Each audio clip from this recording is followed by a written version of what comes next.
अल्हम्दुलिल्लाह अल्हम्दुलिल्लाहि रब्बिल आलमीन अस्सलातु वस्सलामु अला रसूलिहिल करीम अम्मा बाद फ़ाऊज़ु बिल्लाहि मिनश शैतानिर रजीम बिस्मिल्लाहिर रहमानिर रहीम।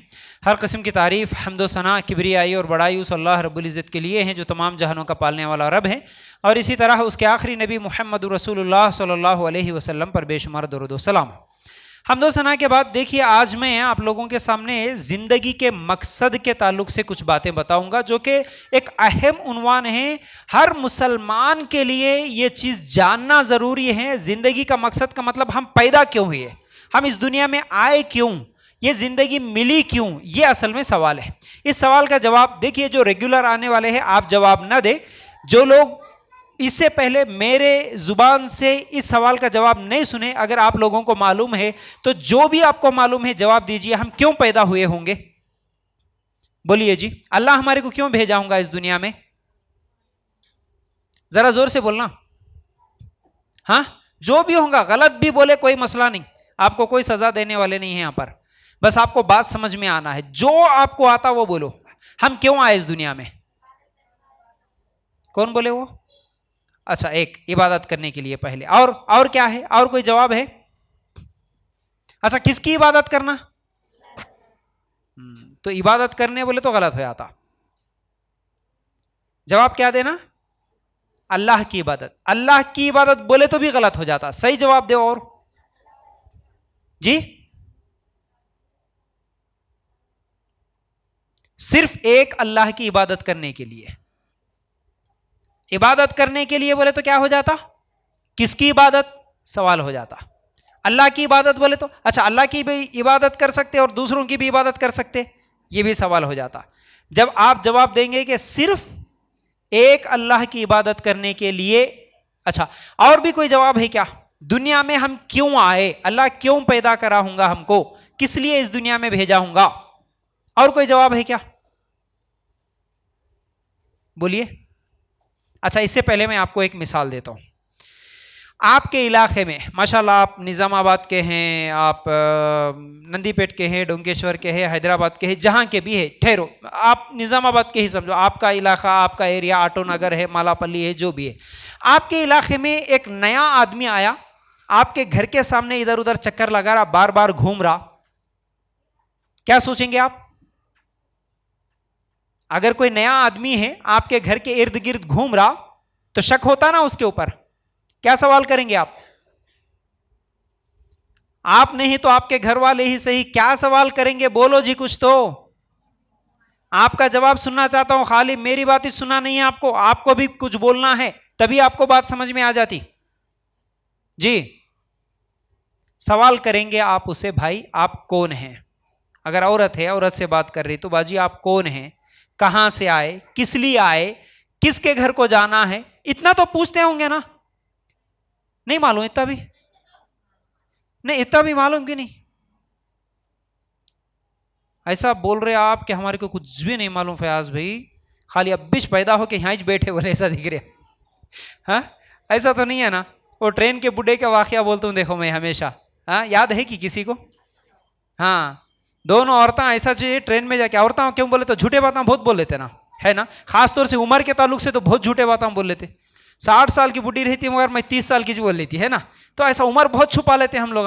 हाँ, तो ऐसा ट्रेन में जाके दो बुढ़ियाँ बैठ के बातें कर ले रहे, कहते आई आपा तुम क्या करते? नहीं जी आपा हम ये करते। और ख़ासतौर से आपा बोले तो, खाला बोले तो बहुत गुस्सा आता, नहीं दादी नानी बोले तो और बहुत गुस्सा आता। हाँ, कैसा दिख रही मैं तुम्हारा दादी बोलते, खाला बोले तो खाला लग रही क्या मैं बोलते, नहीं? और ख़ास तौर से एक ही जगह बाजू बाजू में रहने वाले पड़ोसियाँ भी रहे तो आपा बाजी बोले तो अजी आपा नक्को बोलो, एक ही उम्र के हैं लेकिन क्या आपा नक्को बोलो, क्यों? आपा बोले तो मैं तुम्हारे से बड़ी होंगी ऐसा लगता, इसलिए मेरा नाम लेके बोलो। मेरा नाम सना है, सना बोलो। आयशा है, आयशा बोलो। अभी बहन बोलो, छोटी बहन बोलो, अच्छी बात है, लेकिन आपा नहीं बोलना, है ना? तो ऐसा दोनों मिलके जा रहे कहते ट्रेन में, नीचे के सीट पे बैठ के ऐसा झूठे बात हम बोले रहे कहते। इन्हें पूछे कहते अजी आपा तुम्हारी क्या उम्र है? बोले तो आई मेरी उम्र क्या अजी अम्मा अभी 30 साल की छे, बोल के एकले बोले कहते। अच्छा ठीक है, तुम्हारी उम्र क्या है? जब तो आए तुम्हारी 30 है, मेरी अभी 25 है, बोल के इन्हों बोले कहते। 40-50 साल के बूढ़े ऐसा झूठे बात हम बोले रहे कहते। ऊपर बूढ़ा था कहते, धन बोल के उनके ऊपर ही खुदा कहते। क्या हो रहे बूढ़े कहीं को खुदा? बोले तो मैं अभी पैदा हुआ बोला कहते। समझे? तो बहरहाल ऐसा झूठे बातें नहीं बोलना है। अब तुम भी ऐसा जवाब नहीं दिए तो मेरे को भी ऐसा लग रहा, अब बीच पैदा हो के यहाँ ही सेंटर में चाहे अब भी दुनिया देख रही, हमारे को कुछ भी नहीं मालूम, फयाज भी बोल के हाँ मुझ बेटे ऐसे है, कुछ मालूम कि नहीं मालूम? जरा जोर से बोलो जी। हाँ वो मालूम करते छोटी, माशाल्लाह बच्ची को जरा देर से मालूम हुआ। हाँ तो ऐसा कुछ जवाब देना मेरे को तो समझ में आता, अच्छा माशाल्लाह। तो बहरहाल जो मालूम है वो बोलो। तो मैं क्या सवाल कर रहा था असल में, सवाल क्या था बोलो? ट्रेन से पहले क्या बोल रहे थे? हाँ देखो राइट, मैं भूल गया। अगर कोई अजनबी आदमी आ गया आपके घर के आसपास आपके मोहल्ले में घूम रहा, तो क्या सवाल करते आप? कौन है आप और कहां से आए, कहां जाना है? अगर वो जवाब में बोला मैं कहां से आया कि नहीं मालूम, कहां जाना कि ये भी नहीं मालूम बोला, समझो क्या समझते आप? हाँ क्या बोले? पागल है। ऐसे आदमी को क्या बोलेंगे? पागल। जो कहां से आया नहीं मालूम, कहां जाना है नहीं मालूम। अगर यही सवाल हम अपने आप से कर लें, हम कहां से आए और हम किस लिए आए और कहां जाना है हमको भी नहीं मालूम, हम कौन होंगे फिर? उस पागल में और हमें कोई फर्क रहेगा? अगर आपसे सवाल करे आप कहां से आए जी, आप बोलेंगे घर से आए। हाँ नहीं, दुनिया में जो आए ना, कहां से आए, ये दुनिया में आने से पहले कहां थे, पहला सवाल। फिर कहां जाना है, दूसरा सवाल। यहां फिर किस लिए आए, तीसरा सवाल। ये तीनों सवालों के जवाब है आपको मालूम है क्या? ये तीनों सवालों के जवाब मालूम है क्या? कहां से आए आप? ठीक है, कहां से आए हम? अल्लाह के पास से आए, राइट। कहां जाना है? कॉलेज को, घर को शाम में। फयाज भी जल्दी खत्म करो, घर को जाना है। मरने के बाद कहां जाना है? ये दुनिया में आया अल्लाह के पास से, ये दुनिया छोड़ के कहां जाना है फिर? हाँ ऐसा जोर से जवाब देना। फिर अल्लाह के पास ही जाना है। अल्लाह के पास से आए, अल्लाह के पास जाना है, तो किस लिए आए? हाँ देखो, अब जब जहां से मैं शुरू करा वहां आए ना, हमारे जिंदगी का मकसद क्या है, क्यों पैदा हुए, ये तीसरा सवाल है। किस लिए आए हम यहां पर? सिर्फ एक अल्लाह की इबादत करने के लिए। समझ में आ गई बात अब? हाँ अब उसकी दलील भी होना हमारे को, ये तमाम चीजें एक एक करके समझना है, ठीक है। अच्छा, अल्लाह के पास से आए और अल्लाह के पास जाना है। देखो इंसान की जो जिंदगी है ना, इंसान की जो जिंदगी, हमारी जिंदगी है ना, ये 5 मरहलों पे गुजरती है। तो 5 मरहलों से हमारी जिंदगी गुजरती है। कैसे? पहली जिंदगी जो हमारी गुजरी अल्लाह के पास, हम सबसे पहले कहां थे? अल्लाह के पास, जिसको बोलते आलमे अरवाह, अरबी में बोलते आलमे अरवाह। बोले तो अल्लाह के पास एक जिंदगी। अल्लाह कब पैदा करा हमारे को मालूम है? हाँ, इस दुनिया को पैदा करने से भी 50,000 कई हजारों साल पहले पैदा करा। 50,000 साल पहले तो हमारी तकदीरें लिख दिया है ना। अल्लाह के पास सबकी रूहें थी, सबको अल्लाह ताला पैदा कर दिया, ठीक है। अच्छा, अल्लाह के पास एक जिंदगी गुजरी पहली। दूसरी जिंदगी, अब अल्लाह के पास से निकले तो दूसरी जिंदगी कहां थी हमारी? जरा सोच के बोलो, पीछे वाले जवाब नहीं दे रहे, सामने से दोनों तीनों जवाब दे रहे। मां के पेट में, सही बात है। अल्लाह के पास जो रूह थी वहां से निकली तो कहां आई? मां के पेट में आई।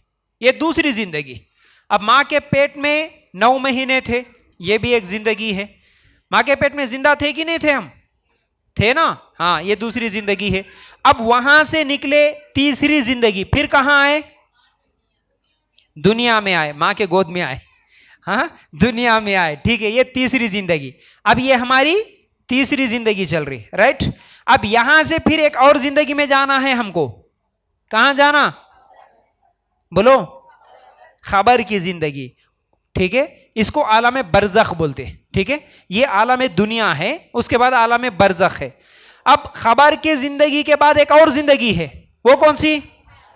क़यामत की, आखिरत की। अब या तो जन्नत या तो जहन्नम, इसको बोलते आलम आखिरत, ठीक है। आलम अरवाह, आलम रहम मादर, जो माँ के पेट में है, और आलम दुनिया, आलम बरज़ख, आलम आखिरत। ये अरबी के अल्फाज है, ठीक है, याद भी नहीं हुए, कोई मसला नहीं, लेकिन 5 जिंदगियों से इंसान की रूह गुजरते रहती। तो अब हम जिंदगी के कौन से स्टेज पे हैं? तीसरे स्टेज पे है। अब अल्लाह ताला हमारे को इस दुनिया में भेजा। अब मुझे बताओ, अल्लाह ताला जब भेजा तो अल्लाह ताला को कोई काम नहीं था क्या? टाइम पास के लिए भेज दिया क्या इस दुनिया में? बोलिए, नहीं ना। हम अपने लिए कोई टाइम पास का काम कर लेते हैं? कुछ भी टाइम पास का काम नहीं करते। हम कुछ भी करते हैं तो उसके पीछे एक मकसद होता है। कम से कम टाइम पास के लिए बोल के जो मोबाइल भी देखते हैं, लेकिन उसके पीछे भी एक मकसद होता, थोड़ा बहुत एंटरटेन होना, थोड़ी सी खुशी मिलना, थोड़ा इत्मीनान मिलना, ये कुछ तो भी एक मकसद होता है जिसके लिए मोबाइल देखते। कॉलेज को जा रहे, पढ़ने के लिए जा रहे, घर से निकले बाजार जा रहे, कुछ खरीदने के लिए जा रहे, कौन सा भी काम कर रहे तो उसके पीछे एक मकसद होता। बगैर मकसद के हम काम नहीं करते। तो क्या अल्लाह ताला इतने सारे इंसानों को, इतनी सारी मखलूक़ात को, ज़मीन आसमान, तमाम चीज़ों को जो पैदा किया, क्या अल्लाह ताला को कोई मकसद नहीं था अल्लाह ताला का? अल्लाह ताला क्या ऐसे ही टाइम पास के लिए भेज दिया हमको? नहीं ना। तो उसका मकसद क्या था? वो क्यों भेजा होगा? उसका जवाब जो अभी आप इससे पहले दिए, अल्लाह ताला कुरान में कौन सी जगह बोल रहा? अब ये आयत आपको याद करना है। ये आयत का नंबर अभी लिख लो, फिर बाद में आपको याद करना है। और ये बातें जो आप सुन रहे हैं, ये घर जाने के बाद ऐसी ही बातें आप आपके सहेलियों, आपके दोस्तों, आपके पड़ोसियों, रिश्तेदारों को आप समझाना है। आसान पहली आयत, सूरा जारियात आयत नंबर 56। सूरा जारियात आयत नंबर 56, 56। क्या बोल रहा अल्लाह ताला वहां पर? वमा खलक़तुल जिन्ना वल इंसा इल्ला लियाबुदून। क्या है? अल्लाह ताला क्या बोल रहा है इस आयत में? हमारे लिए क्या पैगाम है? इस आयत का तर्जुमा क्या है? अल्लाह ताला कहता है कि मैं जिन्नात और इंसानों को, मैंने जिन्नात और इंसानों को महज इसलिए पैदा किया है कि वो सिर्फ मेरी ही इबादत करें। अल्लाह ताला क्यों पैदा किया बोल रहा? सिर्फ उस एक अल्लाह की इबादत करने के लिए हमारे को इस दुनिया में भेजा। तो आप मुझे बताओ, इबादत किसको बोलते जी? इबादत किसको बोलते? ये भी मैं लिखाऊंगा इंशाल्लाह, इसका डेफिनेशन पूरा लिखाऊंगा, आपको याद होना है। लेकिन मुख्तसर ये है, इबादत का मतलब अल्लाह ताला जो काम करने को बोला वो कर लेना, जो काम नहीं करने को बोला, रुकने के लिए बोला, उन कामों से रुक जाना, ये इबादत है। लेकिन हम क्या समझे इबादत बोले तो? नमाज पढ़ना इबादत, रोजा रखना इबादत, जिक्र करना इबादत, कुरान पढ़ना इबादत, बस यही चीज़ें इबादत हम समझे। लेकिन सिर्फ इतनी ही चीज़ें इबादत नहीं होती, ये भी इबादत है। लेकिन असल इबादत क्या है? अल्लाह के बताए हुए हुक्म के मुताबिक, अल्लाह के बताए हुए तरीक़े के मुताबिक ज़िंदगी गुजारना, ये है इबादत। तो क्या अब मुझे बताओ, आप सुबह से लेकर शाम तक अपनी जिंदगी 24 घंटे की इबादत बना सकते हैं या नहीं बना सकते? 24 घंटे नमाज पढ़ना है क्या? 24 घंटे रोजा ये रखना है क्या? नहीं। क्या करना है? आप जो भी काम करो, लेकिन अल्लाह के बतलाए हुए तरीके पर करो, तो वो क्या हो जाएगा? बोलिए, इबादत। इबादत। अच्छा, इससे पहले आप इस चीज को भी समझो।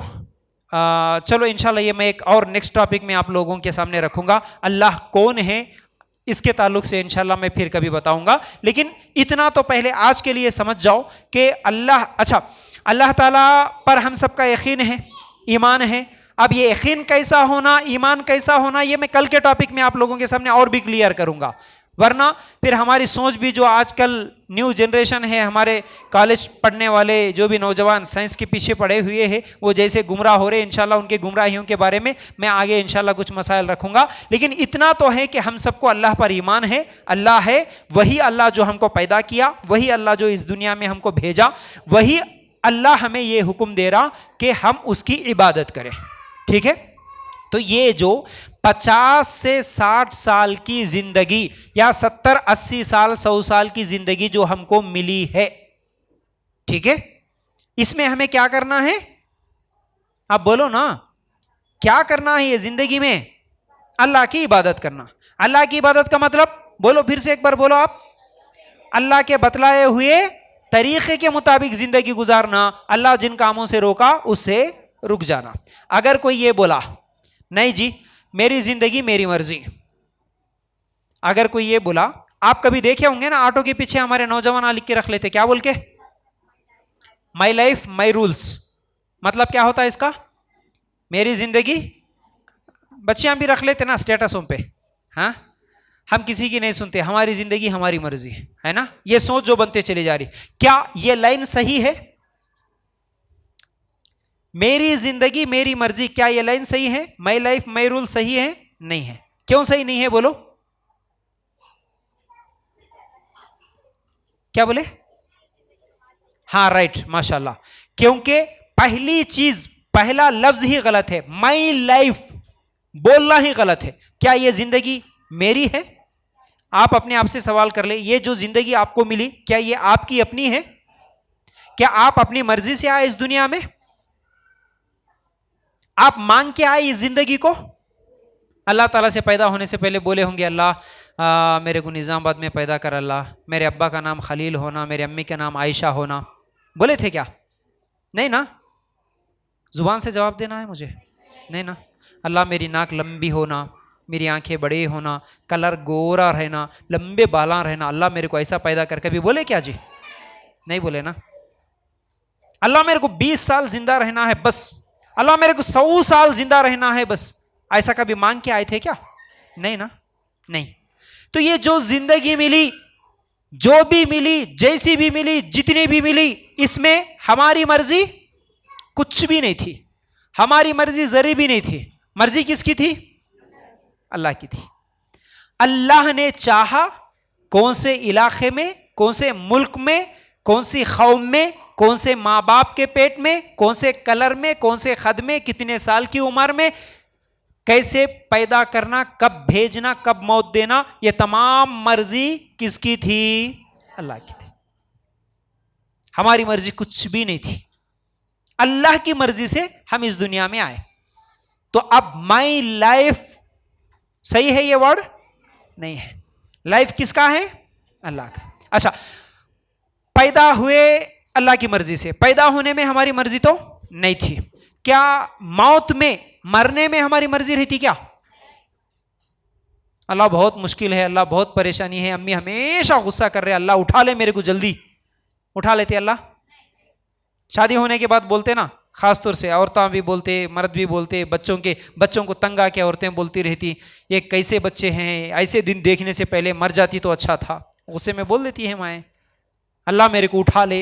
ऐसे कई लोग हम बोलते, चलो मेरे को ना को उठा ले, लेकिन मेरा दुश्मन है उसको उठा ले, ऐसा बोलते ना। उठा लेते क्या अल्लाह ताला उसको? ना मेरे को नहीं उठाएंगे ना उसको। कई लोग खुदकुशी करने की कोशिश से भी मर जाते। खुदकुशी करने की कोशिश से भी, एक आदमी खुदकुशी कर ले तो बोल के वो दुकान को जाके वो खेत में डालने की जो कीड़े मकोड़ों की जो दवा रहती ना, वो दवा भी पी के वीडियो बना लेके मैं मर जा रहा हूँ बोल के वीडियो बना के छोड़ देता। उसके बाद में वीडियो देख के आके लोग लेके जाके हॉस्पिटल में शरीक करते, उसको कुछ भी नहीं होता, अच्छा निकलता। कहीं को बोले तो वो दवा बनाए सो कंपनी डुप्लीकेट रहती, नहीं मर जाता उन्हें, ठीक है ना। तो मरना बोल के सोचे तो भी नहीं मर जाता। कुछ ही दिन पहले की न्यूज़ है, एक औरत, शायद औरत या मर्द था कोई, ऊपर से बंगले के ऊपर से कूद के मरने के लिए कोशिश करा। उसी टाइम पे नीचे से कोई साइकिल पे जा रहा था, जिसके ऊपर गिरा उन्हें मर गया, लेकिन जो ऊपर से कूदे उन्हें नहीं मारा। समझ रहे ना। तो इसलिए मरने की हम सोचेंगे तो मौत नहीं आती। मरना अल्लाह के हाथों में है। जैसा जिंदगी अल्लाह के हाथों में है, इसी तरह मौत भी अल्लाह के हाथों में है। तो अब इस जिंदगी और मौत के दरमियान ये खामोश बैठो बच्चे, थोड़ी देर खामोश बैठो बेटा, शोर नहीं करना। तकरीर चल रही ना, खामोश एक जगह बैठ के खेलो, उस तरफ अंदर जाओ, अंदर जाके खेलो जाओ, भागना नहीं उधर इधर। तो क्या बोल रहे? देखो, अब मेरे पैदा होने में जर्रा बराबर मेरी मर्जी थी क्या? इधर मेरी तरफ देखो, मेरी तरफ देखो सब, जर्रा कुछ तो भी, जर्रा बराबर कुछ भी मेरी मर्जी नहीं थी। और मेरे मरने में जर्रा बराबर मेरी मर्जी नहीं रहती। हालांकि आखिरी वक्त रह जाता मौत के करीब आ जाते, लोग दूध पिला रहे जी, पानी डाल रहे जी, पानी भी निकल जा रहा, दूध भी निकल जा रहा, मर जाते होंगे आज की कल की, रिश्तेदार देखने आए सो वही जगह पर वही घर में आके ठहर जाते। अब इतनी दूर से सफर करके आए, कल तक रहते कि नहीं कि एक दिन रहेंगे बोल के इंतजार करते, लेकिन मरते नहीं मरते। ऐसे लोगों को वापस जाना पड़ता। एक आदमी अच्छा रहता हॉस्पिटल में, अरे माशाल्लाह ठीक हो गया समझ लेते, लेकिन फौरन सुबह तक मर जाता। तो मौत हमारे इख्तियार में नहीं। और ये भी नहीं सोच सकते हम तो जवान हैं ना जी, अभी तो शादियां होंगे, बच्चे होंगे, बूढ़े होंगे, सफेद बाल होंगे, तब जाके हम मरेंगे। क्या ऐसा ख्याल सही हो सकता हमारा? जवान बच्चों को, जवान बच्चियों को मरते हुए देखे कि नहीं देखे? कई लोगों को देखे, छोटे छोटे बच्चों को मरते हुए देखे। तो मरने में भी हमारा जरा बराबर इख्तियार नहीं है। तो मौत ना मेरी मर्जी की, जिंदगी ना मेरी मर्जी की। तो अब ये जिंदगी और मौत के दरमियान 70-80 साल की ये जो जिंदगी है, ये जिंदगी किसकी मर्जी की? मेरी मर्जी की। माई रूल्स जो सेकंड लाइन था ना हमारा, इस जिंदगी में माई रूल्स, मेरे रूल्स चलेंगे, मेरी मर्जी चलेंगी। क्या ये सही है? नहीं, क्योंकि बनाने वाला टाइम पास के लिए नहीं बनाया, बनाने वाला ऐसे ही नहीं छोड़ दिया दुनिया में हमको, जाओ 70-80 साल एंजॉय करके आओ, आपकी मर्जी की गुजार के आ जाओ, नहीं छोड़ा। जब बनाने वाला उसकी मर्जी से बनाया, उसकी मर्जी से ले जाता, तो वही हमको एक कानून दे के भेजा, तुझे इस दुनिया में जाके ये चीज करना है, ये काम करना है। अगर वो जैसा बोला वैसा करेंगे तो मरने के बाद उसका अच्छा नतीजा, अच्छा रिजल्ट मिलेगा। अगर वैसा नहीं सुनेंगे, मेरी जिंदगी मेरी मर्जी बोले, तो उसका नतीजा भी बुरा निकलता, उसका नतीजा, उसका रिजल्ट भी बुरा निकलता। अच्छा, नतीजा बोल रहा हूं मैं, रिजल्ट बोल रहा हूं। रिजल्ट क्या निकलता? बनाने वाला जैसा बोला वैसा जिंदगी गुजारेंगे तो रिजल्ट क्या निकलेगा? जन्नत। बनाने वाला कौन? अल्लाह। उसकी मर्जी की जिंदगी गुजारेंगे तो क्या देता हूं बोल रहा? जन्नत। लेकिन नहीं, मेरी मर्जी मेरी जिंदगी अगर बोल के मरे तो फिर रिजल्ट क्या निकलेगा? जहन्नम। ठीक है, यह है छोटा सा फार्मूला, यह है छोटे से 3 सवाल जिसका जवाब हम सबको मालूम होना जरूरी है। और इन सवालों पे, इन जवाबों पे जब तक हम सोचते रहेंगे, हम सीधे रास्ते पे रहेंगे। क्यों आया मैं इस दुनिया में? कहां से आया? यहां आके क्या करना है और कहां जाना है? क्यों आया, क्यों जाऊंगा और क्या करना है यहां आके? ठीक है, अच्छी तरह याद रख लो इन सवालों को, यही आपको इंशाल्लाह सीधे रास्ते पे हमेशा चलाने वाली है। तो अब मालूम हुआ हमको सूरह ज़ारियात आयत नंबर 56 के हिसाब से ये जिंदगी एक अल्लाह की इबादत करने के लिए मिली। मतलब अब मेरी जिंदगी में कानून, तरीका, हुक्म जो भी चलेगा, किसका चलेगा? अल्लाह का। अब अल्लाह के हुक्म के आगे मेरी मर्जी चल सकती? मेरी ख्वाहिश चल सकती? नहीं। अच्छा, नहीं चल सकती बोल के सब बोल रहे ना? सब बोल रहे कि थोड़े बोल रहे? बोलो। सबका यकीन है अल्लाह की मर्जी, अल्लाह का हुक्म एक तरफ, अब उसके बाद दूसरी तरफ है मेरी मर्जी, मेरी ख्वाहिश, मेरा दिल कुछ और बोल रहा, अल्लाह का हुक्म कुछ और है। अब ये दोनों में सच्चा मुसलमान अगर मैं हूं तो किसकी बात को मानूंगा? अल्लाह की बात मानना है। अब एक मिसाल से समझो, फजर का वक्त है, अल्लाह का हुक्म क्या है? सुबह कितने बजे? अब फजर का वक्त कब हो रहा? तो एक मुसलमान को जागने का हुक्म जो हो रहा अल्लाह की इबादत के लिए, दिन की शुरुआत कितने बजे होना था? 5 बजे। कौन से अमल के साथ होना था? नमाज के साथ। ये अल्लाह का हुक्म है, फजर में उठो, नमाज पढ़ो। अब मेरा दिल बोल रहा, मेरी ख्वाहिश ये बोल रही, नरम बिस्तर है, गरम चादर है, सो जाओ। अब मैं नमाज नहीं पढ़ा, मैं सो गया। किसकी मर्जी चली? मेरी जिंदगी में किसकी मर्जी चली? अब मैं सो गया, नमाज नहीं पढ़ा, किसकी चली? मेरी अपनी चली ना। तो अल्लाह ताला क्या बोले? ये जिंदगी मैं तुझे इसलिए दिया कि मेरी मर्जी चलना, मेरी इबादत करना, लेकिन मैं अपनी मर्जी चलाया तो मैं अल्लाह का हुक्म नहीं माना, तो मैं सच्चा मुसलमान नहीं हो सकता। सच्चा मुसलमान नहीं हो सकता। तो याद रखो, अल्लाह की इबादत करना है, इसीलिए मुझे जिंदगी गुजारना है। तो अब एक तरफ अल्लाह का हुक्म, दूसरी तरफ मेरी मर्जी। एक तरफ अल्लाह का हुक्म, दूसरी तरफ दोस्तों की मर्जी। एक तरफ अल्लाह का हुक्म, दूसरी तरफ सहेलियों की मर्जी। एक तरफ अल्लाह का हुक्म, दूसरी तरफ रिश्तेदारों की मर्जी। एक तरफ अल्लाह का हुक्म, दूसरी तरफ अम्मी का हुक्म, अब्बा का हुक्म या शोहर का हुक्म। किसका हुक्म मानेंगे? अगर सच्चे मुसलमान है तो किसका हुक्म मानना पड़ेगा? अल्लाह का हुक्म मानना पड़ेगा। तभी जाके फिर हमारा जो नतीजा, हमारा जो रिजल्ट है मरने के बाद जो अल्लाह ताला हमको देने वाला है वो सही निकलेगा, जन्नत के शक्ल में निकलेगा। वरना नहीं, अल्लाह मेरी मर्जी थी, मेरी मर्जी के मुताबिक मैं जिंदगी गुजार लिया। क्या करना, बचपना था, खेल कूद में गुजार लिया, जवानी थी, ख्वाहिशात थे, कुछ एंजॉय कर लिया, और उसके बाद क्या है, बुढ़ापा आ गया, बस घर बच्चे ये शादियां और क्या है, कमाना जमाना पकवान ये वो करके बस दुनिया दुनिया चलते रही। सब लोग जैसा चलते रहे, जैसा चलाते रहे वैसा हम चल गए। माहौल के साथ हम भी चले, माशरे के साथ हम भी मिलके चल गए। अल्लाह तू क्या बोला हमको नहीं मालूम, तेरे हुक्म के मुताबिक हम जिंदगी नहीं गुजार सके। तो ये सबसे बड़ा नुकसान होगा, सबसे बड़ा नुकसान होगा। इस चीज को याद रखना, ठीक है।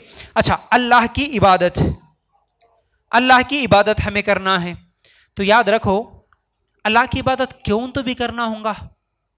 जैसा कि आज हमारे लिए सबसे बड़ा मुश्किल काम है जी, नमाज पढ़ना, है ना। नमाज पढ़ना सबसे मुश्किल काम है ना। जैसा कि किसी को वो 7 समंदर पार करके आओ बोल के बोले तो कितना मुश्किल होता, उतना आज मुसलमान के लिए नमाज पढ़ना मुश्किल हो गया। अच्छा, वो नमाज में भी एक नमाज और भी ज्यादा मुश्किल है, कौन सी? जरा जोर से बोलेंगे। कितने मुसलमान आपको ऐसे मिलेंगे, अगर एक सवाल ले लो, जैसा कि वो यूट्यूब में आप देखते हैं ना, कभी कभी कुछ लोग यूट्यूबर्स जो रहते हैं माइक ले लेके, फ़ोन ले लेके क्या है, बाज़ारों में कॉलेजों के पास जाके सवाल करते ना, कुछ सवाल करते, अजी इसके बारे में आपको मालूम है क्या, इसके बारे में आपको मालूम है क्या। अगर ऐसा ही सवाल हमारी अहमदी बाज़ार में जाके अगर हमारी औरतों से पूछेंगे, आज फजर की नमाज पढ़े क्या बोल के, कितने लोग जवाब दे सकते? एक परसेंटेज बताइए, फजर की नमाज हम पढ़े आज बोल के, बोलिए। 50%? 50% तो पढ़ते क्या मुसलमान फजर की नमाज? नहीं पढ़ते। 50% औरतें हो या मर्द हो, 50% भी नमाज नहीं पढ़ते। 100 में से 50 लोग भी फजर की नमाज नहीं पढ़ते। हालत इसकी देखना है तो खाली जुमा के मुसल्लियों को मस्जिद में जाके देखना और फजर की मुसल्लियों को देखे तो मालूम होता। जुमा में अगर 100 मस्जिद में आ रहे मुसल्ली तो फजर में 10 भी नहीं आते, 10 भी नहीं आते 100 के मुकाबले में। यह हमारी हालत है। तो अल्लाह की इबादत क्यों करना होगा? फिर अल्लाह ताला तो 5 टाइम नमाज पढ़ो बोला ना।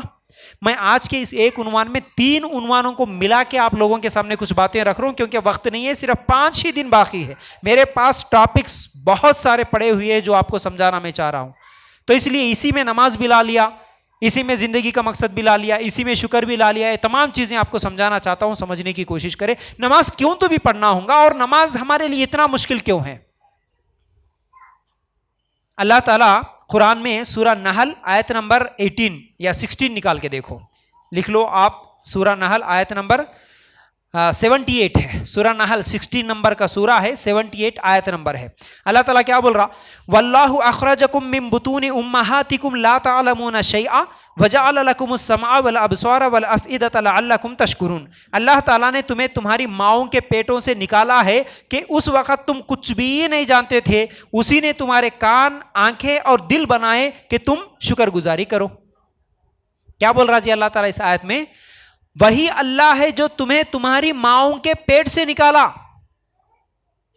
सुनो अब गौर से, गौर से अब मेरी तरफ देखो, कितनी बेहतरीन बात कैसे समझा रहा अल्लाह ताला इस आयत में। अल्लाह तुम्हारी माओं के पेट से तुम्हें निकाला ऐसी हालत में कि तुम उस वक्त कुछ भी नहीं जानते थे। क्या जी हम इस दुनिया में आए तो क्या हम खाना जानते थे, पानी पीना जानते थे?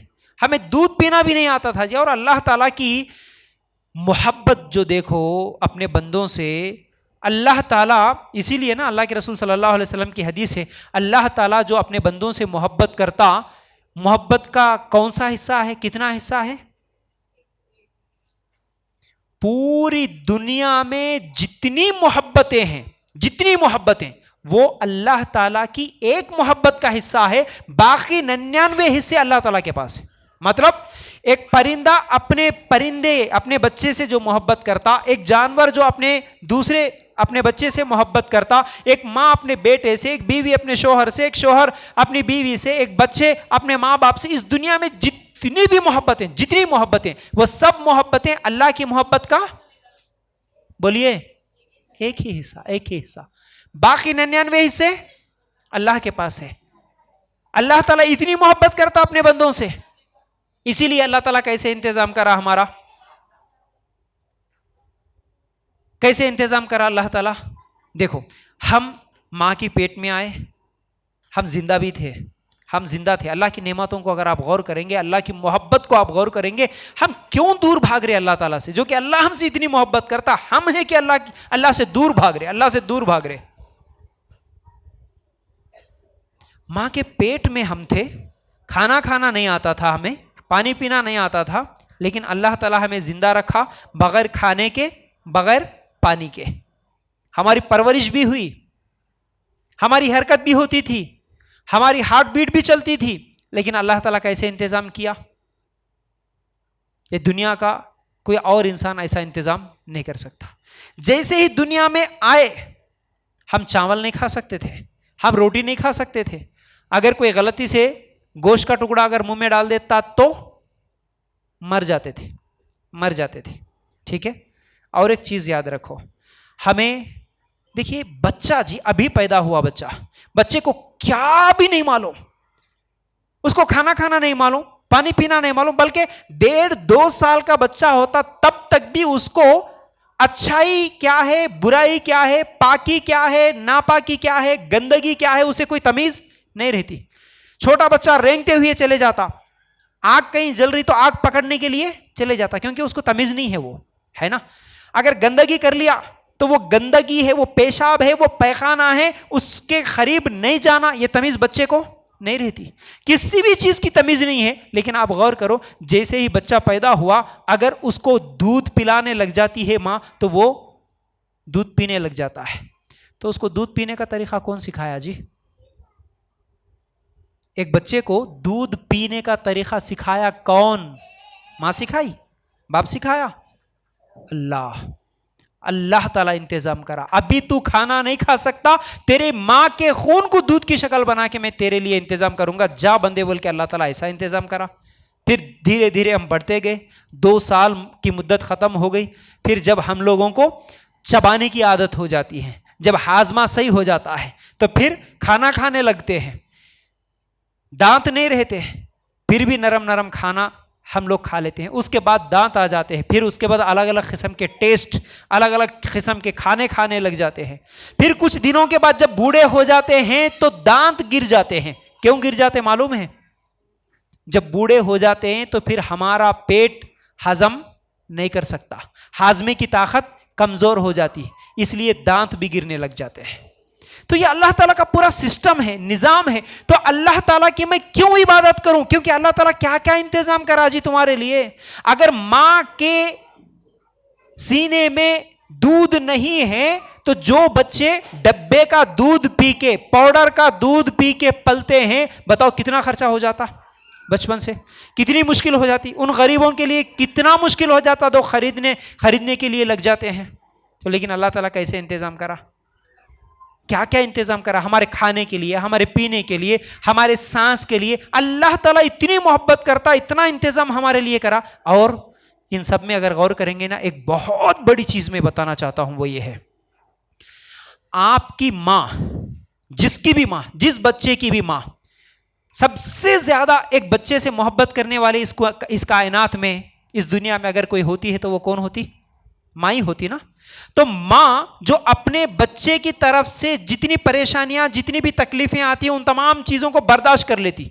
चाहे वो पेशाब कर लिया, पैखाना कर लिया, रात तमाम रो रहा, सता रहा, इन तमाम चीजों को बर्दाश्त करती। यही तकलीफ, यही चीजें क्या पड़ोस की बच्चों को या खुद उसकी अपनी बहन के बच्चों को, अगर ये तमाम तकलीफें बर्दाश्त करके उसको संभालो बोले तो संभालती क्या?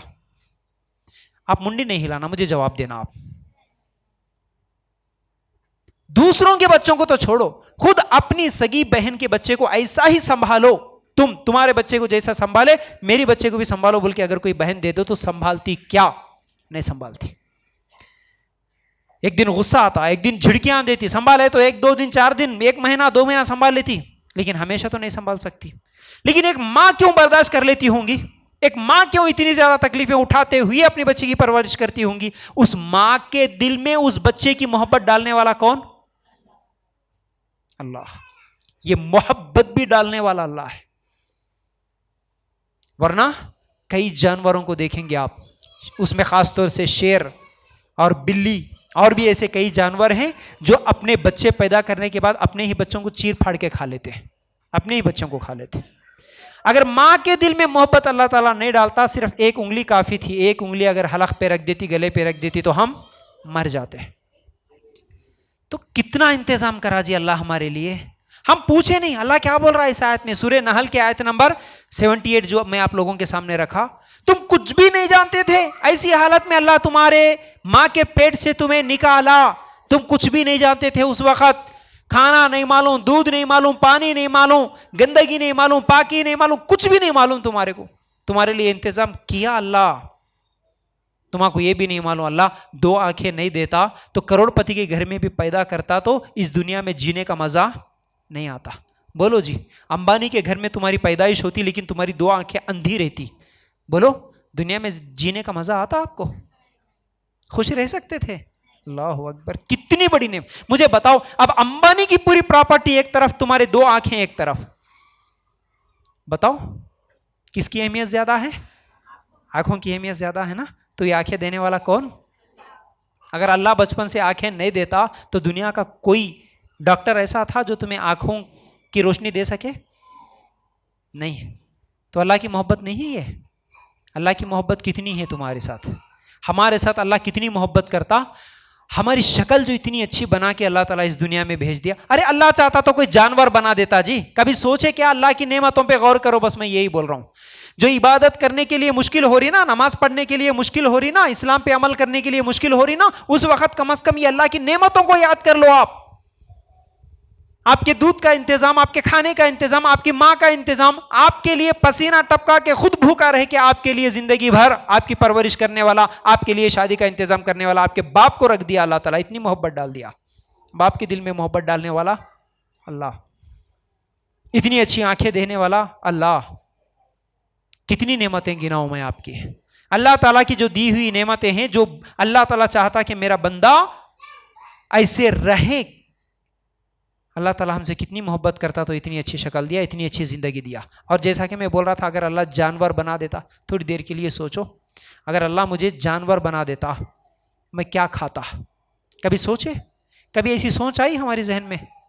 अल्लाह मेरे को क्या दिया, ये सोच आई क्या कभी हमको? हम हमेशा क्या बोलते? अल्लाह मेरे को क्या दिया तू? अल्लाह मेरी जिंदगी में परेशानियां, अल्लाह मेरी जिंदगी में तकलीफें, अल्लाह मेरी जिंदगी में लड़ाइयां झगड़े, शोहर ऐसा, सास ऐसी, ननंद ऐसा, बच्चे ऐसे, अल्लाह ये वो खर्जे, ये वो परेशानियां, हमेशा शिकवे शिकायतें। अल्लाह मुझे क्या क्या दिया? असल में हमारी परेशानी क्या है? अल्लाह मेरे को क्या दिया उस पर नहीं होती हमारी सोच, अल्लाह क्या नहीं दिया उस पर हमारी सोच होती है ना। इस लफ्ज पे गौर करो, अल्लाह मुझे क्या दिया सोचते, करोड़ों की नेमत है हमारे पास, हम क्या सोचते? अल्लाह मेरे को ये नहीं दिया, अल्लाह मेरे को सोना नहीं दिया, चांदी नहीं दिया, इतना बड़ा घर नहीं दिया, अल्लाह इतनी ज्यादा प्रॉपर्टी नहीं दिया, अल्लाह मेरे को ये नहीं दिया। हमारी सोच क्या नहीं दिया पे होती, क्या दिया पे होती तो इतनी सारी चीजें थी। एक ही मिसाल दिया, पूरी अंबानी की प्रॉपर्टी एक तरफ, 2 आंखें एक तरफ। आप अपनी जुबान से इकरार करें, क्या पसंद है आपको? 2 आंखें, 2 आंखें। ऐसी कितनी नेमतें मैं गिनाऊं आपको। एक सवाल है मेरा आपसे, अल्लाह के लिए गौर करना। सिर्फ आपके अपने शक्ल पे ही गौर कर लो, पूरा जिस्म ना सही, सिर्फ अपनी सूरत पे गौर कर लो। कभी चेहरा आईने के सामने रख के इस चेहरे को आप फिर जहन्नम में ले जाने वाला, जहन्नम में जलने वाली ये चमड़ी मत बनाओ। इस चेहरे को, इन शक्लों को अल्लाह ताला जहन्नम में जो जलाता ना, हाँ, जहन्नम में जाने वाले चेहरे मत बनाओ। इन चेहरों को अल्लाह ताला जैसा छुपाने का हुक्म दिया वैसा छुपा के इसको जन्नत में ले जाने वाले बनाओ। यही चेहरे खोल खोल के, यही चेहरे उतार के, यही नकाब उतार के पार्कों में, बसों में जो घूमते हुए बेपर्दा, जहन्नम में ले जाने वाले मत बनाओ। लेकिन अल्लाह ताला जो बनाए ना आपको और हमको, कैसा बनाया होगा, कभी गौर तो करो। जुबान जो हमारे मुंह में जुबान है, जुबान क्या काम करती जी?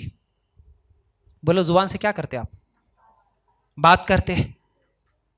अगर जुबान नहीं है तो गूंगे बन जाते हैं। बोलो, गूंगे मर्द से शादी करना किसी को पसंद है? गूंगी औरत को अपने घर की भाभी बनाना, बहू बनाना किसी को पसंद है? तो ये जुबान कितनी बड़ी नेमत है। और बात करने के अलावा क्या करते आप? बोलिए, खाने पीने का टेस्ट देखते ना। एक जुबान जानवर को भी है, एक जुबान हमको भी है। दोनों की जुबान में फर्क है कि नहीं है? क्या फर्क है? जानवर को अल्लाह ताला जो जुबान दिया, वो कच्चा घास भी खा जाता, सूखा घास भी खा जाता, उसको कोई टेस्ट नहीं महसूस होता। आप फेंके सो सड़े गले गंदे गटर के नालियों में जो फेंक दिए ना, वो तमाम चीजें भी जानवर खा जाता। लेकिन आप घर में अगर थोड़ा सा रात को बना हुआ सुबह तक बासी हो गया तो आपकी जुबान बता देती है ये खराब हो गया, ये आप नहीं खा सकते। कितनी बड़ी नेमत है ये जुबान। एक जानवर की जुबान दे देता तो क्या क्या खा लेते हम। जानवर की जैसी जुबान अगर देता तो क्या क्या खाते। आज जानवर क्या खा रहा, वो तमाम चीजें हम भी खा लेते। कैसी जुबान दिया, इस जुबान से हम क्या क्या टेस्ट देख रहे हैं। अल्लाह की नेमत देखो, ये अल्लाह की मोहब्बत दिल में पैदा करो इन नेमतों को याद करके। मीठा मालूम, खट्टा मालूम, बिरयानी मालूम, तहरी मालूम, जूस मालूम, आइसक्रीम मालूम, उसमें अलग अलग फ्लेवर्स मालूम, कितनी चीजों का मजा ले रहे जी एक जुबान की वजह से, एक जुबान की वजह से। वही जुबान कभी जल्दी जल्दी दावत में जाके जल्दी जल्दी चबाते चबाते अगर दो दांतों के बीच में आ गए तो जुबान जब कट जाती ना, क्या होता? तकलीफ होती कि नहीं होती? कितनी तकलीफ होती है। 2-3 दिन तक जो तकलीफ रहती। इतने साल तक अच्छी जुबान थी, अल्लाह इतनी अच्छी जुबान दिया बोल के कभी एहसास हुआ हमारे दिल में, ख्याल आया? सर के बालों को लेकर कभी गौर करें। बाल जब हमारे गिर जाते ना, बाल जब हमारे झड़ जाते ना, लोगों को बोल बोल के परेशान रहते हम लोग। मेरे बालां झड़ जा रहे जी, गिर जा रहे जी, कुछ तो भी दवा रहे तो बताओ, कुछ तो भी शैम्पू रहे तो बताओ, क्या लगाऊं? बगैर बालों के कोई औरत अच्छी लगती नहीं। कितनी बड़ी नेमत है जो अल्लाह ताला बालों को देख के कितनी खूबसूरत चेहरे बनाया हमारे। अल्लाह के लिए गौर करो, कितनी नेमतें हैं, कितनी नेमतें। अब मेरा एक सवाल है, सवाल का जवाब दो, 10,000 रुपये इनाम लेके जाओ अल फुरकान फाउंडेशन की तरफ से। सही जवाब देना, देंगे इंशाल्लाह। सो रहे की सुन रहे या सो रहे? मुझे भी महसूस होना कि मैं अल फुरकान फाउंडेशन में बयान कर रहा हूँ। मुझे यह महसूस नहीं होना मैं किसी खबरस्तान में जाके बयान कर रहा हूँ। सोए हुए लोगों के सामने मैं बयान नहीं कर रहा हूँ। मुझे यह महसूस होना तो आपका जवाब आना। तो सवाल ये है, बचपन से लेके अब तक, पैदाइश से लेके अब तक आप अपने पैरों में कितने जोड़ी चप्पल बदले होंगे, कितने खरीदे होंगे आज तक? किसी को याद है? याद है जी किसी को? जवाब बोल रहा हूं मैं, आपकी जुबान से जवाब चाहिए। याद है किसी को? नहीं। अच्छा, क्यों बदले होंगे? एक चप्पल से नहीं चल सकती थी जिंदगी? एक चप्पल से जिंदगी चल सकती थी क्या? क्यों नहीं चल सकती थी? टूट जाती है ना, खराब हो जाती, इसलिए बार बार बदल रहे। आप मुझे बताओ, आपके पैरों के नीचे जो चमड़ी है, जो तलवे है, इसको कितनी मर्तबा बदले होंगे आप? बदले क्या? अगर जैसे आपके चप्पल खराब होते वैसे आपकी चमड़ी को बदलना पड़ता तो जिंदगी सुकून की गुजरती? अब इस एक तलवों के नीचे जो चमड़ी अल्लाह ताला रखा, इसको आप कितने हजार रुपए पेमेंट कर सकते बोलो? इसके बदले में कितने लाख बिल दे सकते बोलो? कोई है? इस एक नेमत का हम कुछ शुक्रिया अदा करने का कोई तरीका है? क्या बताऊं मैं आपको। कोई हॉस्पिटल में चले गए, अचानक बीमार पड़ गया, वेंटिलेटर पे रखते उसको, मालूम है ना? देखे ना कभी वेंटिलेटर पे जिसको रखते हैं, एक एक दिन का हजारों में फीस ले लेते, 25,000, 50,000, 1-1 लाख रुपए ले लेते एक एक दिन का। क्यों लेते जी? वेंटिलेटर पे रखने का मतलब क्या है आपको मालूम है? हाँ, ऑक्सीजन जो लगाते, किस लिए लगाते आपको मालूम है? बोलिए। सांस लेने के लिए। क्योंकि अब जो आदमी हॉस्पिटल में एडमिट हुआ वो अपनी मर्जी से, अपनी ताकत से सांस नहीं ले सकता, अब नहीं ले सकता। उसके पास ये ताकत नहीं है, इसलिए बाहर से डॉक्टर पाइप डाल के उसको सांस देते। तो वो सांस जो बाहर से दे रहे डॉक्टर हॉस्पिटल में 1-1 लाख रुपए एक दिन का ले रहे। 20-30-40 साल से आप बगैर पाइप के, बगैर डॉक्टर के आराम से सुकून से सांस ले रहे। ये सांस लेने का जो इंतजाम कर दिया अल्लाह ताला, करा ना? करने वाला कौन? एक दिन हॉस्पिटल में शरीक हुए तो 1 लाख रुपए। अब मुझे बताओ, आपकी 20 साल की उम्र है, अगर 20 साल की अगर अल्लाह ताला बिल पूछने लग जाए, आप दे सकते थे? 20 साल के बदले मेरा सांस जो लिए तुम, मेरे जो हवा का इस्तेमाल करे, उसके बदले में इतने रुपए कमा के रखो, इतने रुपए कमा के आप मस्जिदों को दो। अगर अल्लाह ताला ऐसा कानून रख देता तो क्या कमा के दे सकते थे? क्या नेमतें हैं अल्लाह ताला की। फिर अल्लाह वो हवा का भी इंतजाम कैसा करा। आप अल फुरकान पे आए, यहाँ भी सुकून से सांस ले रहे। आप अपने घर में जाएंगे, वहाँ भी सुकून से सांस लेंगे। बेडरूम में लॉक कर लिए, चादर ओढ़ लिए, फिर भी सुकून से सांस लेंगे। कॉलेज में जाएंगे, वहाँ भी, जंगल में जाएंगे, वहाँ भी, आप प्लेन में जाएंगे, वहाँ भी, जहाँ जाएंगे वहाँ आपके साथ ऑक्सीजन का इंतजाम अल्लाह ताला कर दिया, बगैर किसी तकलीफ के, बगैर किसी बिल पे किए के। आप इतने सालों से अल्लाह ताला की भेजी हुई इस सांस का इस्तेमाल जो कर रहे हैं, कितनी बड़ी नेमत है ये। क्या क्या नेमतों को गिनाऊं मैं आपके सामने, कितनी नेमतों को गिनाऊं। दिल, हमारा दिल जो काम करता, दिल क्या काम कर रहा जी? क्या काम करता दिल? खून पंप करता ना पूरे जिस्म को। अच्छा, मेरी बातें समझ में आ रही क्या आपको? आ रही? हार्ट अटैक आ जाता ना, हार्ट अटैक बोलते हैं जिसको, फौरन हॉस्पिटल लेके चले गए। ये हार्ट अटैक क्या होता मालूम है आपको जी? खून क्या हो जाता? हार्ट पे किसी ना किसी एक जगह जाम हो जाता, रुक जाता। उसको क्या बोलते? हार्ट अटैक आ गया बोलते। हार्ट से निकल के खून पूरे जिस्म पे दौड़ते रहता है ना। तो अगर वो हार्ट के जो नसा हैं उसमें से किसी एक जगह पर अगर छोटा सा, इतना छोटा राई के दाने के बराबर अगर खून जमा हो गया, तो फिर हार्ट को खून जब नहीं जाता तो हार्ट काम करना छोड़ देता। दिमाग के रगों पे अगर जाके कहीं पर रुक गया तो दिमाग काम करना छोड़ देता। अगर हाथ पे जाने वाले रगों पे अगर दिमाग पे कहीं तो भी रुक गया तो फिर ये हाथ काम नहीं करता, पैर काम नहीं करता, ऐसे कई बीमारियां आ जाते। तो आप सोचो, इतने जिस्म में इतने रग हैं, इतने रग पे अल्लाह ताला खून का सप्लाई जो कर रहा है दिल के जरिए से, दिल 24 घंटे काम कर रहा। बोलो, आप सो जाते, दिल भी सो जाता क्या? 24 घंटे काम कर रहा, बचपन से काम कर रहा, मरते दम तक काम करता, दिल का काम है। आप 24 घंटे काम कर सकते क्या? नहीं काम कर सकते। आप 12 घंटे काम कर लेंगे तो आप क्या बोलेंगे? हम थक गए, हमको अभी रेस्ट चाहिए। ठीक है, अगर दिल भी एक दिन बोला कि मुझे भी रेस्ट चाहिए, क्या होता? बोलो ना। दिल को भी अगर रेस्ट मिल गया तो क्या हो जाता? हम यहां नहीं रहते, हम कब्रिस्तान में रहते, है ना। तो फिर अल्लाह ताला की कितनी नेमतें हैं। दांतों को ले लो, नाक को ले लो, हाथों को ले लो, पैरों को ले लो, एक एक चीज आप गौर करो, ये सब अल्लाह ताला की दी हुई नेमतें, करोड़ों की नेमतें हैं। इन नेमतों को याद करने के बाद, अल्लाह इतनी नेमतें जो तू दिया, इसके बदले में अल्लाह के सामने सिर्फ 5 टाइम की नमाज, दिन में 5 वक्त नहीं झुक सकता मैं? बोलो जी। आपके अगर मुश्किल हालात में आपको अगर एक कोई 10,000 50,000 रुपये लाके अगर आपकी मदद कर दे, आप क्या बोलेंगे उसको? अरे क्या बोलते जी उसको? शुक्रिया तो बोलते होंगे ना, थैंक्स तो बोलते होंगे ना। आपकी कोई मदद कर दे मुश्किल हालात में, आप उसका शुक्रिया तो अदा करते ना। एक 10,000 रुपये आपकी मदद कर दिया तो आप शुक्रिया अदा करेंगे। मुझे बताओ, अब अल्लाह ताला की करोड़ों की नेमतें हैं, है ना, करोड़ों की, करोड़ों में भी आप नहीं गिन सकते, करोड़ों में भी नहीं गिन सकते, उससे भी ज्यादा है। तो अल्लाह ताला का शुक्रिया अदा नहीं करेंगे फिर? बोलो जरा जोर से। करेंगे ना? कैसा करेंगे?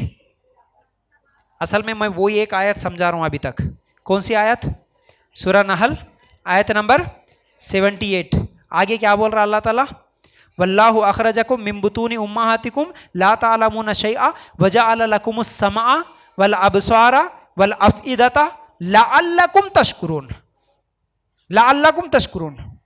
क्या बोल रहा अल्लाह ताला, मैं ऐसी हालत में तुम्हें तुम्हारी माओं के पेट से निकाला जबकि तुम कुछ भी नहीं जानते थे। वही अल्लाह है जिसने तुम्हारे लिए कान, आंखें और दिल बनाए ताकि तुम शुक्र गुजार बनो। क्या बोल रहा अल्लाह ताला, ताकि तुम शुक्र गुजारी करो। आंखें, दिल, कान, ये सब क्यों दिया करते अल्लाह ताला? बोलो अब, शुक्र गुजारी करने के लिए, शुक्र गुजारी करने के लिए। अब 10,000 की हेल्प करा तो तुम शुक्र गुजारी कर दिए, अब ये करोड़ों की नेमतें लेकर तुम क्या शुक्र गुजारी करे अल्लाह ताला की? ये सवाल है। करोड़ों की नेमतें इस्तेमाल करते हुए फजर की नमाज छोड़ के मैं सो गया, ये शुक्र गुजारी है? बोलिए ना, ये क्या हो गया फिर? ये तो गद्दारी हो गई फिर, है ना। अल्लाह के रसूल सल्लल्लाहु अलैहि वसल्लम नमाज पढ़ते थे, नफिल नमाजें पढ़ते थे, पैरों में वरम आ जाता था। आयशा रजी अल्लाह ताला अन्हा सवाल करती हैं, अल्लाह के रसूल इतनी लंबी नमाजें क्यों पढ़ते आप? आपके तो अगले पिछले तमाम ही गुनाह माफ है। अल्लाह के रसूल सल्लल्लाहु अलैहि वसल्लम क्या जवाब दिए? अय आयशा, अगर जब अल्लाह ताला मेरे तमाम अगले पिछले गुनाह माफ कर दिया तो क्या मैं अल्लाह ताला का शुक्रगुजार बंदा ना बनूं?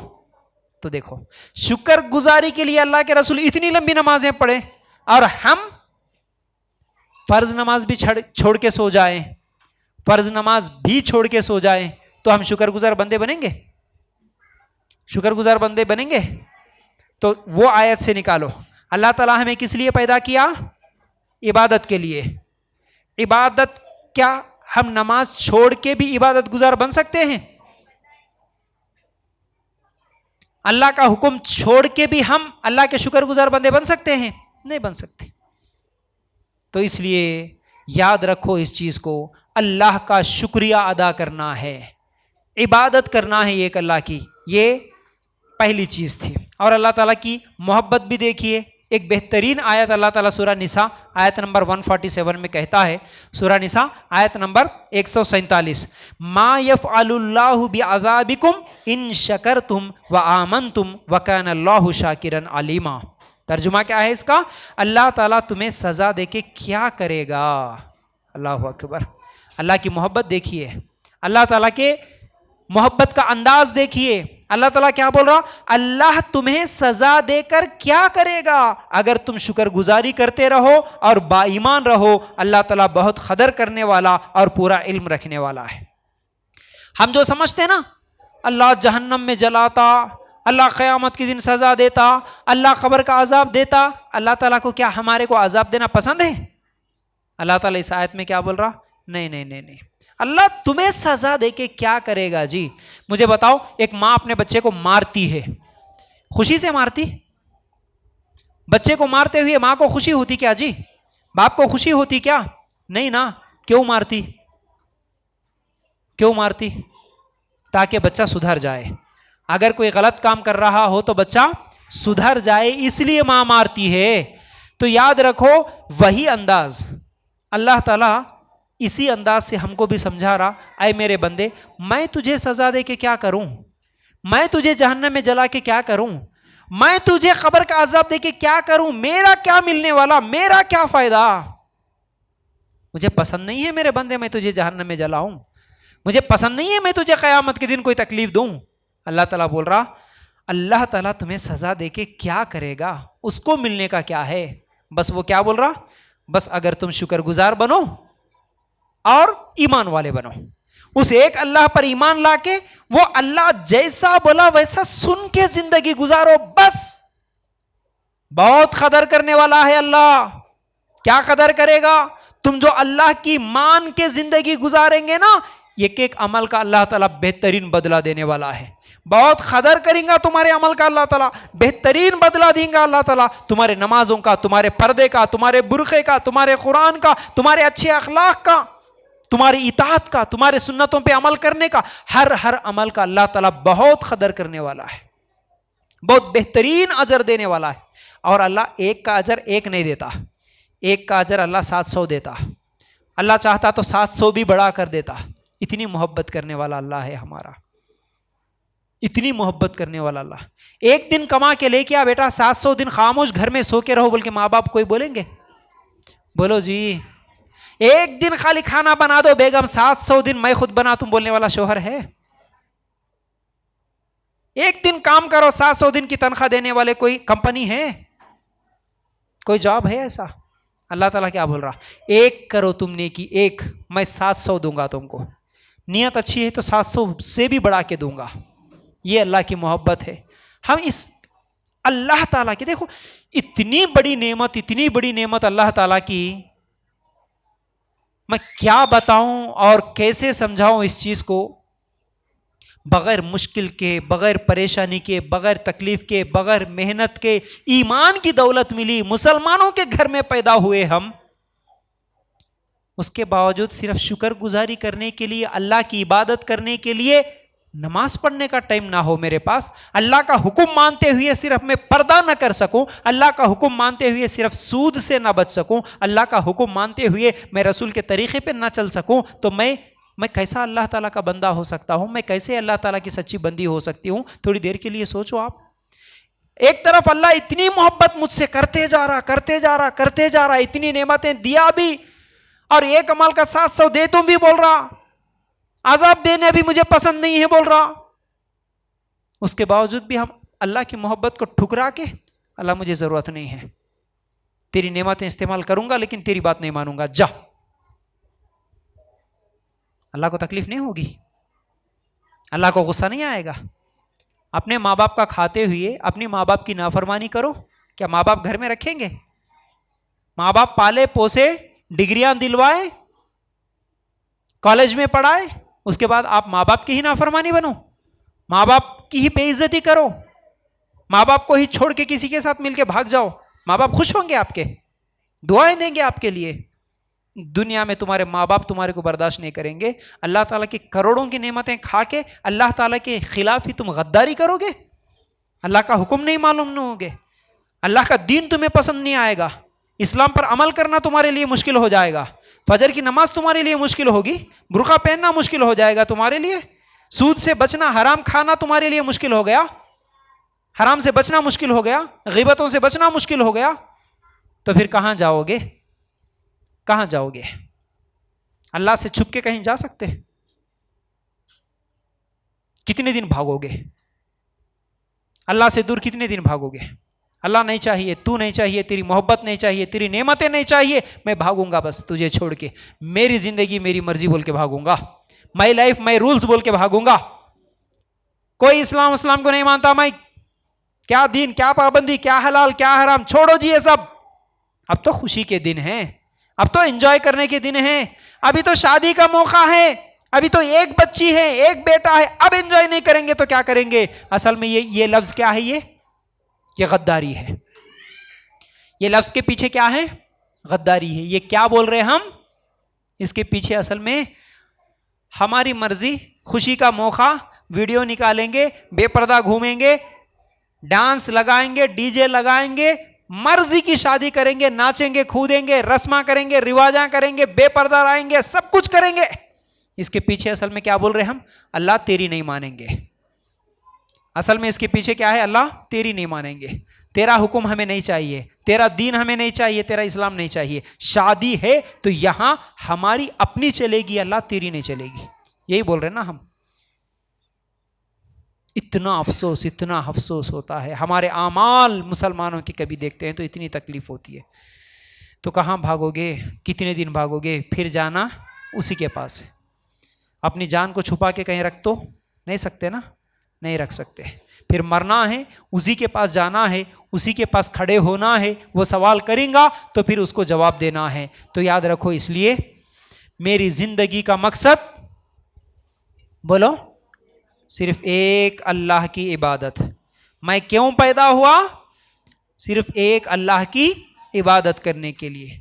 क्यों मैं इबादत करूं? कई जवाब है, लेकिन क्योंकि अल्लाह ताला की बहुत सारी करोड़ों की नेमतें मेरे पास है, इसलिए मैं अल्लाह ताला की इबादत करने वाला बन जाऊं। ठीक है, तो बहरहाल वक्त भी ज़्यादा हो गया, और मेरी ज़िंदगी का मकसद क्या है, इसमें एक 2 आयतें हैं, वो लिख लो, उसके बाद इंशाल्लाह मैं बात को ख़त्म कर दूंगा। वो है दूसरी आयत, सूरा मुल्क आयत नंबर 2, सूरा मुल्क आयत नंबर 2। उसमें अल्लाह ताला क्या कहता है, अल्लज़ी खलक़ल मौता वल हयाता लियब्लुवकुम अय्युकुम अहसनु अमला, जिसने मौत और हयात को इसलिए पैदा किया कि तुम्हें आजमाए कि तुम में अच्छे काम कौन करता है। ठीक है। और तीसरी आयत है सूरा आले इमरान आयत नंबर 110, आले इमरान 110, कुंतुम खैरा उम्मतिन उखरिजत लिन्नास तामुरूना बिल मारूफ व तनहौना अनिल मुनकर व तुमिनूना बिल्लाह, तुम बेहतरीन उम्मत हो जो लोगों के लिए निकाली गई हो, तुम नेक बातों का हुक्म करते हो और बुरी बातों से रोकते हो। ये हमारी ज़िंदगी का मकसद है। ये 3 आयतें हैं, ये 3 आयतें आपको याद रखना होगा। ये इंशाल्लाह बाद में आपको तर्जुमा लिखाएंगे और इन दोनों आयतों को इंशाल्लाह बाद में मौका मिला तो आप लोगों को समझाऊंगा। दूसरी आयत जो मैं अभी बोला सूरा मुल्क आयत नंबर 2 में अल्लाह ताला क्या बोल रहा, तुमको क्यों पैदा किया इस दुनिया में, क्यों भेजा, ताकि तुम्हारी आजमाइश होगी, तुम्हारा इम्तिहान होगा, तुम में से अच्छे अमल कौन करता ये देखने के लिए अल्लाह ताला इस दुनिया में भेजा। और तीसरा, तुम दुनिया में जाके अच्छाई का हुक्म दो, बुराई से लोगों को रोको, ये जिम्मेदारी दे के तुम्हारे को अल्लाह ताला इस दुनिया में भेजा। तुम दुनिया में आए यही 3 काम करने के लिए, बस। एक, अल्लाह की इबादत करना, नेक काम करना, नेकी का हुक्म देना, बुराई से रोकना, ये तुम्हारी ज़िंदगी के 3 मकासद है। तो बहरहाल उम्मीद करता हूँ बातें समझ में आ गई होंगी। अल्लाह ताला से दुआ है अल्लाह हमें कहने सुनने से ज़्यादा अमल करने की तौफीक अता फरमा। व आखिरु दावाना अनिल हम्दुलिल्लाहि रब्बिल आलमीन। अस्सलामु अलैकुम व रहमतुल्लाहि व बरकातुहू।